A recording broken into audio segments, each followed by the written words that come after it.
নমস্কার বন্ধুরা, নিবার রান্নাঘরে সবাইকে স্বাগত। আজকে আমি একটা নতুন রেসিপি নিয়ে এসেছি। ইলিশ মাছ দিয়ে সর্ষে বেগুন দিয়ে ঝোল করে দেখাবো। আপনারা দেখতে থাকুন। আপনারা তো অনেক রকমের ইলিশ মাছের ঝাল, ঝোল, সর্ষে ইলিশ অনেক কিছুই খেয়ে থাকেন, তবে আজকে আমি যেটা দেখাচ্ছি আপনারা দেখুন। আমি এখানে কাঁচা লঙ্কা, গোটা সর্ষে বেটে নিচ্ছি। বেগুনগুলো একটু লম্বা লম্বা করে কেটে নেব, কেটে নিয়ে ভেজে নেব। আমি এখানে সাদা বেগুন নিয়েছি, এই সাদা বেগুনটা খেতে খুব টেস্ট হয়। আমি এখানে ছোট একটা ইলিশ মাছ নিয়েছি, ইলিশ মাছ নুন হলুদ দিয়ে মাখিয়ে নিচ্ছি।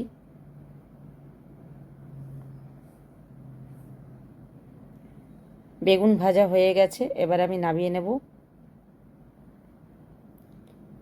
আর একটু তেল দিয়ে ইলিশ মাছগুলো একটু হালকা করে ভেজে নেব।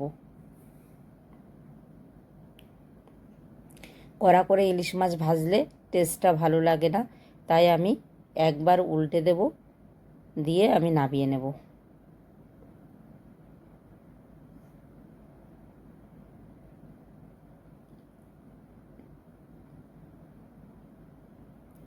সর্ষেটা বেটে নিয়েছিলাম, সর্ষেটাতে একটু বেশি করে জল দিয়ে সর্ষেটা আমি ছেঁকে নেব, আর সর্ষের ছালগুলো আমি ফেলে দেব।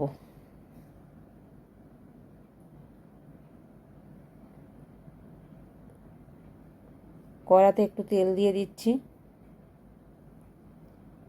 কালো জিরে ফোড়ন দিচ্ছি, দুটো কাঁচা লঙ্কা চিড়ে দিলাম, টমেটো দিলাম, দিয়ে একটু নাড়াচাড়া করে দেব।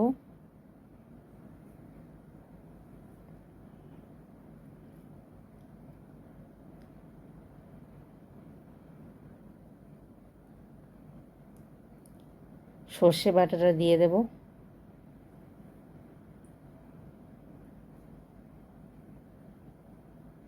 হাফ চামচ হলুদ গুঁড়ো দিয়ে দেব,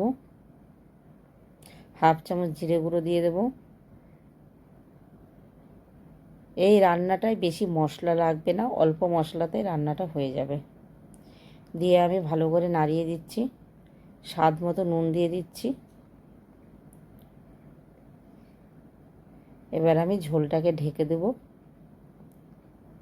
ঝোলটা ফুটে গেছে, ভেজে রাখা বেগুনটা দিয়ে দেব।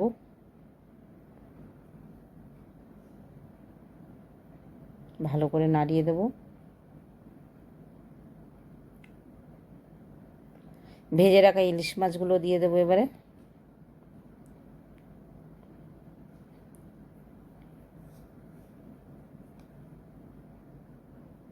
আরেকবার ঢাকা দিয়ে দেব। যখন মাখা মাখা হয়ে যাবে তখন আমি নাবিয়ে নেব, নাবিয়ে ভাতের সাথে পরিবেশন করব। আমার রান্নাটা ভালো লাগলে চ্যানেলটিকে সাবস্ক্রাইব করে দেবেন, বাড়িতে অবশ্যই ট্রাই করবেন।